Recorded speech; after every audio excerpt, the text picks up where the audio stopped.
Hashtag Fala Comitê recebe agora o professor, geógrafo Silvio Andreozzi, Universidade Federal de Uberlândia, e que tem uma contribuição significativa não só no CBH Araguari, mas também no Fórum Mineiro de Comitês de Bacias Hidrográficas. Professor, vamos aproveitar essa oportunidade agora para fazer uma reflexão, uma análise sobre a atuação dos comitês, a participação dos diversos atores. E eu queria saber a sua perspectiva. Quantos anos na militância de comitês? Bom, diretamente no comitê desde 2008.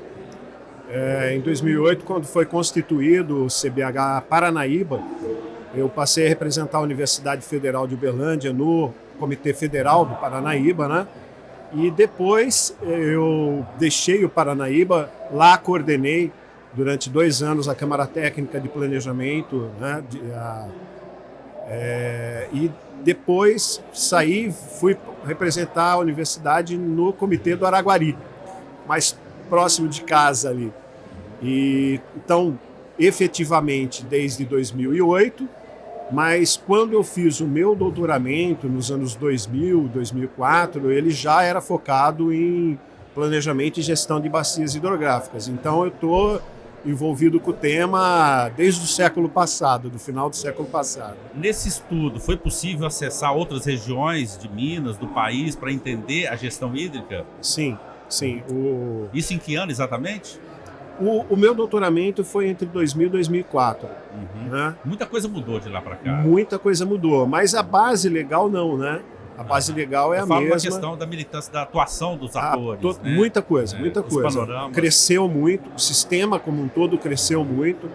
Em 2000 havia um determinado número de bacias organizadas, de comitês organizados. Os relatórios da ANA são muito eficientes quanto a isso, né? A gente tem um acompanhamento quantitativo e locacional do avanço do sistema. O TCU também tem feito análises, abordagens. O TCU, mais no sentido de verificação de fluxos financeiros dentro do sistema, né? Mas quem faz o acompanhamento mesmo principalmente quanto à execução de planos, elaboração de planos, efetividade, tem sido a ANA, né? Em nível nacional. E o IGAN no estado de Minas Gerais também, até porque o sistema ele está focalizado, né, nas gerências do IGAN, que fazem o acompanhamento do funcionamento do sistema de comitês no estado de Minas Gerais. Professor, nesse sistema, quais têm sido os principais gargalos na sua perspectiva? A não aplicação dos instrumentos, principalmente essa. A culpa é de quem? Eu acho que é uma culpa compartilhada. Eu vejo que alguns governos eles são mais proativos, outros são mais participativos, alguns são mais impositores do que os outros. O sistema em si ele não deve ser impositivo.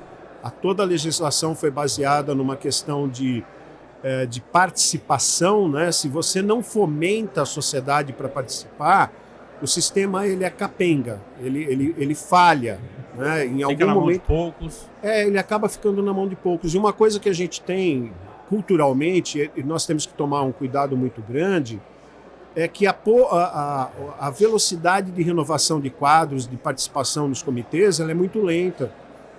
Isso é um perigo, porque a gente vai ficando no comitê e a gente acaba virando um pouco dono do comitê, né? Assim, isso não deve ocorrer. O comitê não é meu, não é seu, né? A oxigenação. É muito importante. É muito importante a gente trazer mais pessoas. Olhares diferentes. Mesmo esse sistema de representação, que ele é limitado, né? Ele dá um determinado número de cadeiras, nós precisamos fazê-lo de maneira diferente. Uma coisa é a representação, o número de cadeiras que cada segmento tem dentro do comitê. Outra coisa é que mais pessoas participem disso. Você não precisa ser conselheiro para participar.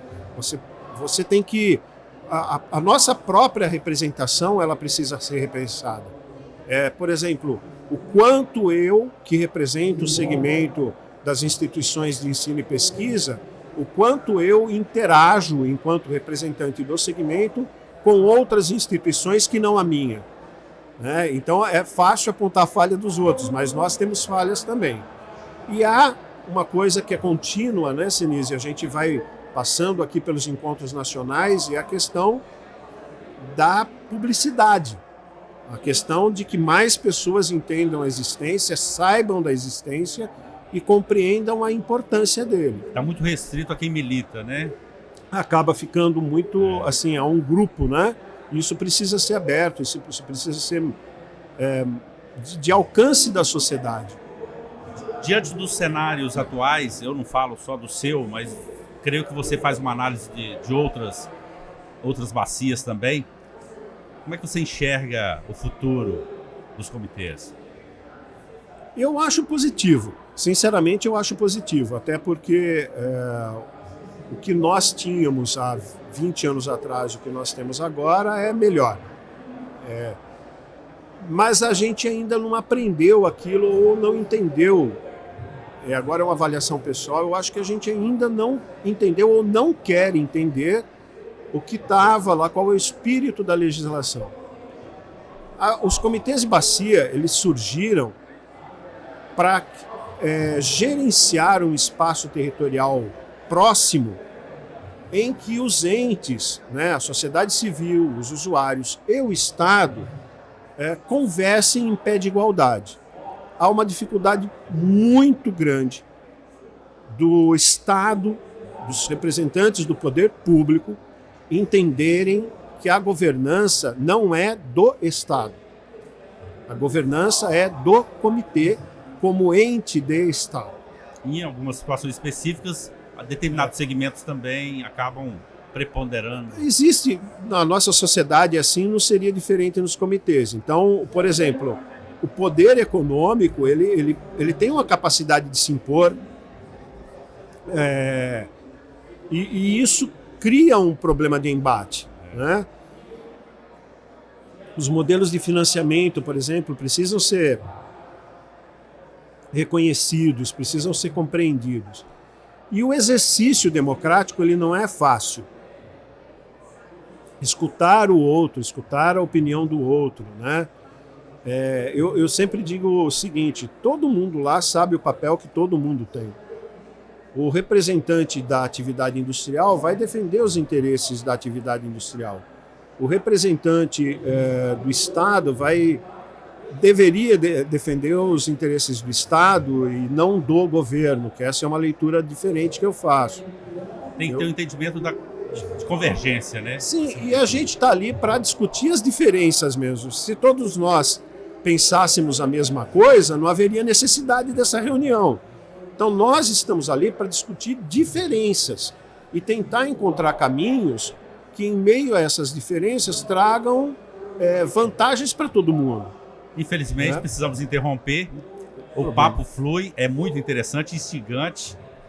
Que tenhamos novas oportunidades para continuar essa reflexão. Obrigado, viu, professor? Assim que convidado for, se possível, aqui estarei. Obrigado, parabéns pelo trabalho que vocês estão fazendo.